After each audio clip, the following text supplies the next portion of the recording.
Ako si Elmo. Nakatira ako sa isang maliit na baryo dito sa probinsya. Tahimik lang ang buhay namin. Simple at halos magkakakilala lahat ng tao. Lumaki ako nakasama ang aking ina. Siya ang naging lakas ko mula pagkabata hanggang sa nagkaedad na ako. Ang tatay ko ay matagal nang wala. Kaya si nanay lang talaga ang naging sandigan ko. Mahal na mahal ko siya kaya noong dumating ang oras na siya ay pumanaw, ramdam kong gumuho ang buong mundo ko. Noong araw ng kanyang libing, halos hindi ko matanggap ang pagkawala niya. Habang ibinababa sa hukay ang kanyang kabaong, hindi ko mapigilang umiyak ng malakas. Sabi ko sa sarili ko, paano na ako ngayon? Sino pa ang gagabay sa akin? Pagkatapos ng libing, pilit kong inaliw ang sarili ko. Sabi ko, baka sa panaginip na lang kami magkikita ni nanay. Pero isang linggo lang matapos mailibing si nanay, may kakaiba na akong naranasan. Isang gabi, habang nakahiga ako sa papag, ramdam ko na parang may humihiga sa tabi ko. Akala ko, guni-guni lang. Pero naramdaman ko ang malamig na kamay na dumampi sa aking braso. Napabalikwas ako ng bangon at kinapa ang paligid. Wala akong nakita. Kinabukasan, ikinuwento ko sa pinsan kong si Mario. Mario, may aaminin ako sa iyo. Kagabi parang may humiga sa tabi ko. Ang malamig na pakiramdam. Para bang si nanay. Baka naman guni-guni mo lang, Elmo. Sabi nga nila, kapag bagong pumanaw ang mahal mo, mararamdaman mo pa sila. Ang wika ni Mario. Hindi totoo yung nararamdaman ko. Parang hawak niya ang braso ko. Hindi ko yun pinansin. Sabi ko, baka nga dahil miss ko lang si nanay, kaya naisip ko yun. Pero kinagabihan, mas malinaw ang naramdaman ko. Habang nakapikit ako, may biglang bumulong sa tenga ko. Anak, napadilat ako agad tumayo. Ang boses na iyon ay boses mismo ng nanay ko. Kinabahan ako, pero sa loob-loob ko, baka nga dala lang ng kalungkutan. Lumipas ang mga araw, paulit-ulit na nangyayari ang ganun. Hindi lang basta bulong, kundi ramdam ko talaga na parang may humihiga sa tabi ko.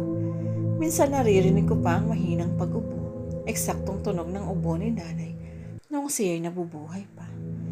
Dumating sa punto na kinausap ko na mismo, Nanay, ikaw ba yan? Bakit nandito ka pa? Hindi mo na ba kayang magpahinga? Tahimik lang ang paligid, tanging malamig na hangin ang dumaan.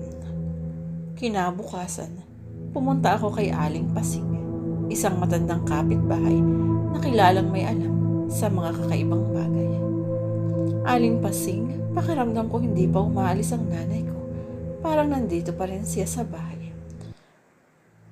Elmo, minsan ang mga kaluluwa ng mahal natin ay nahihirapang umalis kapag alam nilang hindi pa kayang tanggapin ng naiwan ng pagkawala nila. Baka kailangan mong kausapin siya, sabihin mong kaya mo na. Pag-uwi ko, ginawa ko iyon. Habang nakahiga, nagsalita ako ng mahina. Nay, kung ikaw nga iyan, gusto kong malaman mo na mahal kita. Pero ayoko na rin na mahirapan ka. Magpahinga ka na, Nay. Pagkasabi ko nun, nakaramdam ako ng biglang lamig. Parang may dumampi sa pisngi ko na napakalambing. At sa unang pagkakataon, hindi ako natakot.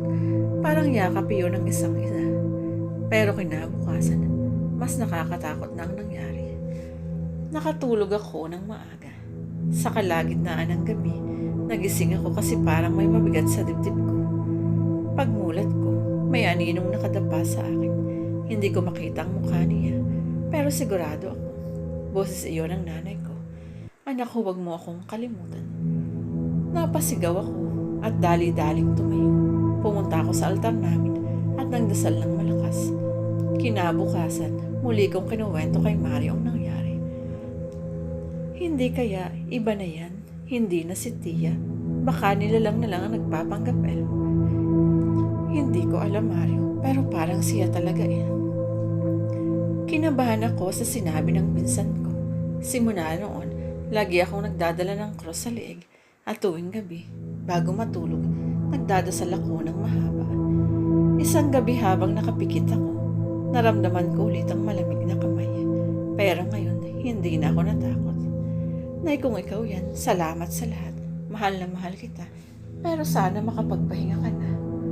At doon nakarinig ako ng mahina at malungkot na tinig. Anak, mag-iingat ka palagi. Pagkasabi nun, bigla akong nakaramdam ng nakapakagaan na hangin. Parang may dumaan at tuluyan ang nawala. Kinabukasan, hindi ko na naramdaman ang presensya sa tabi ko. Ilang gabi ang lumipas.